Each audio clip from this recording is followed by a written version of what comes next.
नमस्कार दोस्तों, मैं संदीप शर्मा उत्तम हरियाणा न्यूज़ प्लेटफॉर्म पर आपका स्वागत है। और आज बिरधाना गांव में पहुंचे हैं। बहुत बड़ी समस्या है। स्कूल के अंदर पानी भरा हुआ है। जहां बच्चों की क्लासेस लगती हैं वहां से आने जाने का रास्ता नहीं है।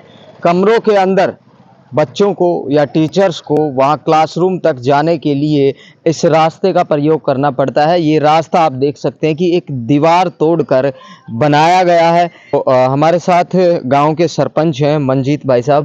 तो जी भाई साहब, ये समस्या जो है ये कब से चल रही है और ये दीवार का क्या मामला है? दीवार का मामला क्या, ये समस्या जो 3 साल से चल रही है ये। और ये समस्या क्या है, सरकार और प्रशासन हमारी बिल्कुल नहीं सुनाई कर रहा है इस चीज में। मैं आ रहा हूँ, जिस तरह गेट के अभी वो कराया था भाई, इन्होंने लेना बच्चे वो डंग डोर, और जिस तरह वहाँ पर मोटर भी चल रही है पानी काटने के लिए। तो मैं तो यही कह रहा हूँ, युवा विकास में हमारे गाँव का था बड़े जो खराब हालत वो हो रही है फिलहाल। बढ़िया रास्ता रहा है, देखियो हमारे बच्चे ने कितनी बढ़िया फैसिलिटी मिल रही। सरकार देखने लग रही है हमारे गांव के हालात। ये रे देख कितना बढ़िया गेट लग रहा, देख क्या बात है। एक ये हालात है हमारे गांव के। सरकार से बार बार गुहार लगा रहे हो, हमारे गांव की तरफ देखो। इतने हमने क्या गलती कर दी, हमारे गांव की तरफ कोई ध्यान ही नहीं दे रहा। और ये हमें देखो भाई, ये गाँव का ग्राउंड है, स्कूल का वो है, बिल्डिंग है, ये रेड बिल्डिंग है, ये देख पूरा वो पानी हो रहा। प्रयास कर रहे हैं पर हमारी तो सरकार और पूछ डाल के कोई फैसिलिटी नहीं दे रही जी।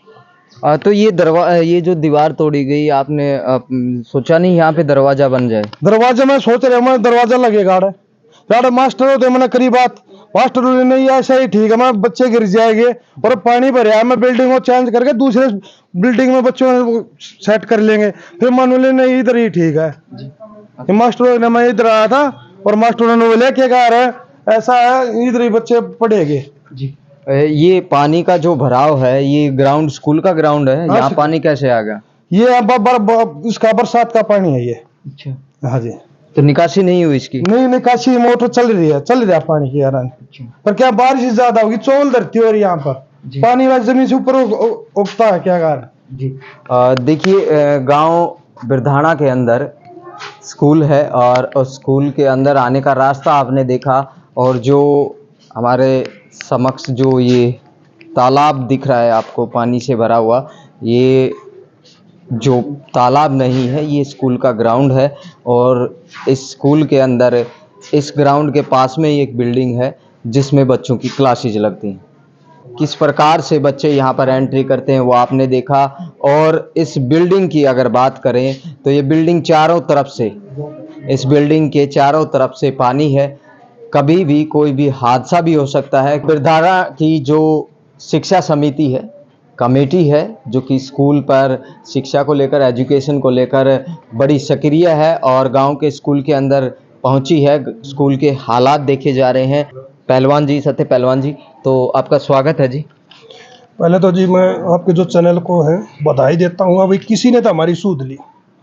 मैं एक दो बात बताना चाहता हूँ। मेरा गांव एक ऐतिहासिक गांव रहा। जब देश में बलिदान की जरूरत पड़ी तो मेरे गांव के 5 जवान शहीद हुए। जब कोई खेलों की बात हुई तो ये हाल में 6 महीने के भीतर मेरे गांव की 3 तो हमारी जो बहनें थी, 5-6 जो हमारे भाई थे जो नेशनल में गोल्ड मेडल लेके आए। और हम जो दिल्ली के इतने पास हैं, झज्जर जिले के इतने साथ हैं। जो मेरे गांव की आपने देखी होगी दुर्दशा, मेरे ख्याल में कहीं भी नहीं होगी। जो ये गवर्नमेंट जो झूठ बोलती है विकास के नाम पे, लोगों को बार बार ढोल पीटती हैं, आज ये विकास आपके सामने है। मेरे गांव के स्कूल के हालात देखो, फिरनी के हालात देखो। जहाँ कहीं भी पहले बोलते थे कोई भी पछड़ा हुआ एरिया, बोले ये तो बिहार का, ये बिहार से भी बूढ़े हालात यहाँ पर हुए हैं। तो मेरी तो एक गवर्नमेंट से एक हाथ जोड़ के रिक्वेस्ट है, अगर भाई जो ये विकास के जो झूठे ढोल पीटते हैं, एक प्रैक्टिकल में आके देखो, बिरधाने में आके देखो आगे क्या हालात है। यही बस बात जी। बच्चों को जिस प्रकार से इस पानी के अंदर से आना पड़ता है और खेल ग्राउंड है वो पूरी तरह से खत्म हो चुका है। आपने बताया कि इस गांव से बहुत से बच्चे जो हैं गोल्ड मेडल लेके आते हैं राष्ट्रीय स्तर पर। इस गांव में जी 2 अखाड़े भी हैं। एक बच्चा तो पीछे से वर्ल्ड चैंपियनशिप में, एशियाड मेडल में कई अंतर्राष्ट्रीय स्तर पर कई मेडल ला चुके हैं। और खेल की तो बात ज़्यादा पड़ती है, जो जब खेलने की जगह ही नहीं होगी तो कहाँ से प्रैक्टिस होगी। तो मैं तो हर चीज़ में कोई सी भी कोई महकमे में भी लगा ले, कोई कहीं भी जाते हैं वहीं, मैं तो ये बताता हूँ इतनी तो मतलब कहीं भी ऐसा हालात नहीं है, जो किसी महकमे भी लगा ले। ये भी तो पीछे ही बिजली का देखा था, हर रोज कट लगते हैं, जब कब नहीं तो फोन उठाते, जब बोलते हैं तो फिर वे दूसरे बढ़ के कोई कार्रवाई, कोई पुलिस रिपोर्ट करता है, कोई किम करता है, ये हालात है। जी पहलवान जी धन्यवाद आपका। गांव के अंदर जो शिक्षा समिति है उसके सदस्य यहाँ पर पहुंचे हैं, उनसे बातचीत करते हैं। ऐसा सर जी, मैं आप के चैनल के द्वारा सरकार से एक जो ना रिक्वेस्ट करता हूँ कि यहाँ काफ़ी समय से साइंस और मैथ का टीचर नहीं है। जो बच्चे साइंस और मैथ के इच्छुक हैं वो यहाँ पर पढ़ने में असमर्थ हैं, इसलिए यहाँ स्टाफ मैथ और साइंस का पूरा कर दिया जाए ताकि उन बच्चों का जो ना भविष्य बन सके। देखिए आप लोगों के समक्ष जो है ये बच्चे हैं जो कि अपने स्कूल के अंदर आ रहे हैं शिक्षा ग्रहण करने के लिए, लेकिन इन बच्चों को इस दीवार को फांद कर यहाँ से गुजरना पड़ रहा है। टीचर्स भी यहीं से गुजरते हैं। ये छोटे छोटे बच्चे और इतनी ऊंची दीवार पर एक रास्ता बनाया गया है। सिर्फ एक अल्टरनेट, प्रिंसिपल ने बताया कि अल्टरनेट, मुझे तो नहीं लगता कि ये अल्टरनेट होगा, जबकि यहाँ पर या तो दरवाज़ा लगाया जाए या फिर इस पानी की निकासी जो है वो अच्छे से की जाए, तभी जो है ये समाधान माना जा सकता है। लेकिन इन बच्चों को जो है दीवार फांद कर स्कूल के अंदर आना पड़ता है। तो बच्चों से बातचीत करेंगे कि किस प्रकार से जो है बच्चे यहाँ से क्यों आते हैं। क्या इसमें हो? आठवीं। तो सचिन दीवार के ऊपर से क्यों आ रहे हो? पानी भरा है स्कूल में। कब से भरा है ये? एक बिना के लगभग। अच्छा, बहुत ज़्यादा टाइम हो गया। तो फिर ये पानी निकलता नहीं यहाँ से? निकलने लगा। खेलते हो? ना। तो पहले यहीं खेलते थे? हाँ। अब क्या हो गया है? मतलब ये पानी क्या किसी को बोलते नहीं क्या? स्कूल के जो प्रिंसिपल हैं या टीचर हैं वो कहते नहीं कि पानी निकालेंगे? निकालेंगे कब होती? अच्छा, तो दीवार से आने में दिक्कत नहीं होती आपको? ना। पानी मत आओ तो पार गंदे हो जाती है अड़ंगाई में। फिसल भी जाते होगे? और दीवार से आराम से आते हैं। हिमांशु। अच्छा बेटा, आप कौन सी क्लास में हो? मैं 8वीं में। 8वीं क्लास में हो? Yes sir. तो बेटा कैसे आते हो क्लासरूम में? पानी भरा है सामने तो। सर जी की डोली से आते। सर जी डोली कूद के हाँ आया बिना जानते सर जी। नहीं आया जाता? No sir. तो फिर आप दीवार कूद के आते हो, पानी में से नहीं आ पाते, ना दीवार कूद के आ सकते, तो फिर किसी को बोला नहीं? आप टीचर्स नहीं देखते? सर जी ये डोली रास्ता रखा भी कर, इसलिए अब तो यहीं से आ जाते सभी बच्चे। तो फिर आपको तो कोई और लेके आता होगा उठा के? Yes sir. अच्छा ठीक है बेटा। क्या नाम बेटा? खुशी। तो बेटा क्लासरूम में कैसे आते हो? सर जी वो डोली है वो फोड़ रखी है तो उसमें से आते हैं, ऐसे पानी भर गया है यहाँ पे, तो बहुत तकलीफ होती है यहाँ पे आने जाने में। तो क्या कहना चाहोगे अपने टीचर्स को, गांव के सरपंच को, कुछ कहना चाहोगे? सर जी बस हमारे स्कूल को ठीक करवा दे, पानी निकलवा दे। और हाँ बेटा, क्या नाम है?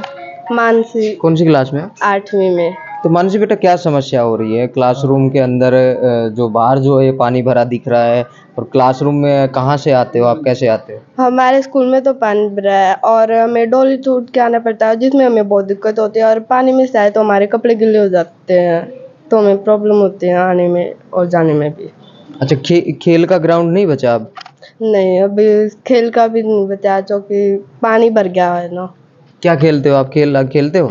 हाँ खेलते हैं, कभी गैलरी, खो खो ऐसे गेम खेलते हैं हम ग्राउंड में। जी ठीक है बेटा। देखिए इन बच्चों का कहना है कि खेल का ग्राउंड जो है उसमें पानी भर गया है, मेन दरवाज़ा जो है वहाँ से नहीं आ सकते, दीवार फांद कर आते हैं। तो इनकी विनती यही है या तो कोई अल्टरनेट अच्छा रास्ता बनाया जाए, क्योंकि छोटे छोटे बच्चे हैं वो गिर सकते हैं, उन्हें लग सकती है। हमारे साथ प्रिंसिपल हैं इस स्कूल। 3 साल से गांव के लोग बता रहे हैं, बच्चे भी बता रहे हैं कि इस पानी के अंदर से होके इस क्लासरूम में आना पड़ता है। पानी के अंदर गेट के सामने पानी भरा हुआ है, यहाँ पानी धरती में चुआन है, पानी जल्दी से धरती सोखती नहीं है, और बराबर में बाउंड्री के बराबर में गांव की जोहड़ है, सारा पानी वहाँ बह के आता है तो वहाँ से यहाँ भी आ जाता है।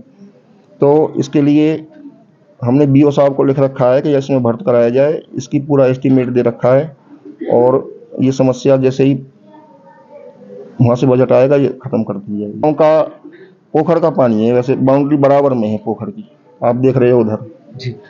तालाब की अगर बात करें, ये बरसात का पानी आ रहा है, आपने कब लिखा है बीओ को, शिक्षा अधिकारियों को, शिक्षा विभाग के अधिकारियों को, और क्या उनका जवाब आया है? क्या अब तक कोई कार्य जो है वो प्रोसेस में चला है?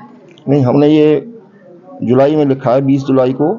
मेरी तो यहाँ पर जनवरी से पोस्टिंग है, मेरे सामने तो पहली बार ही पानी भरा है, और जैसे यहाँ पानी जमा देखा गया, पानी का जमाव देखा गया, तुरंत लिखा गया वहाँ को ऊपर। हाँ, तो सर जो बच्चे हैं वो पानी के अंदर से ही आते हैं, कहाँ से आते हैं? नहीं, एक रास्ता ऑल्टरनेट, क्योंकि बच्चों की पढ़ाई तो बहुत ज़रूरी है, एक ऑल्टरनेट दीवार को थोड़ा सा 1-2 रद्दा हटा के ऊपर से, और वहाँ से एक रास्ता बनाया है जो आप देख रहे हो, आपने देखा भी है, उसकी वीडियो रिकॉर्डिंग करी है। वहाँ से पढ़ाई तो रोकी नहीं जा सकती, और वहीं से बच्चे आते हैं, वहीं से स्टाफ भी आता है। क्या कोई अल्टरनेट नहीं है इन बच्चों को इन रूम्स के अलावा कहीं और जो दूसरी बिल्डिंग है उसमें शिफ्ट हो जाएं? नहीं, पहले से ही हाई स्कूल की बिल्डिंग थी, और 6 से 8 की क्लासें यहीं लगती हैं, और 9 से 12 की क्लासें वहाँ लगती हैं दूसरे ग्राउंड में, और वहाँ पे पानी वहाँ भी भरता है। पानी का चुआन, वो धरती ऐसी है कि पानी यहाँ एब्जॉर्ब नहीं करती, सॉइल जो है, तो पानी यहाँ जमा हो जाता है, और फिर जैसे ड्रेनेज सिस्टम भी थोड़ा, सड़क ऊंची हो गई है तो निकलने में थोड़ा टाइम लगता है। पानी वहाँ भी भरता है दूसरे स्कूल की जो बिल्डिंग है। स्कूल के अंदर बताया जा रहा है कि बच्चों के लिए अगर बात करें तो साइंस और मैथ का टीचर भी नहीं है। 6 से 8 में हमारे पास साइंस मैथ का टीचर नहीं है। अच्छा। 9 से 12 में तो मैथमेटिक्स की लेक्चरर हैं, साइंस का नहीं है। साइंस नहीं है 9 से 12 में, और 6 से 8 में मैथ साइंस दोनों नहीं है। जी, तो ये कब तक हो जाएगा? आपने क्या लिखा है शिक्षा अधिकारियों को? नहीं, ये विभाग को लिखा जा चुका है, और ट्रांसफ़र अब 1-2 महीने में ट्रांसफ़र होने वाले हैं, और जैसे ही ट्रांसफ़र होंगे यहाँ पर सारी नियुक्ति हो जाएंगी। हाँ, धन्यवाद आपका। देखिए, प्रिंसिपल महोदय से भी बातचीत की है, गांव की कमेटी से भी बात की है, और गांव के लोगों से भी बातचीत की है, सरपंच से भी बातचीत की है। भारी समस्या है, इस पानी के अंदर से होकर आना पड़ता था बच्चों को, और अब जो है दीवार तोड़ी गई है, थोड़ी सी दीवार तोड़कर वहाँ से बच्चे इन क्लासरूम के अंदर आते हैं। बड़ी भारी समस्या है, और इस गांव के शिक्षा समिति और सरपंच का सरकार व प्रशासनिक अधिकारियों से, शिक्षा विभाग से निवेदन है कि जल्द से जल्द ये समाधान किया जाए, ताकि इन बच्चों को सुकून से इनका भविष्य उज्जवल बनाया जा सके। नमस्कार।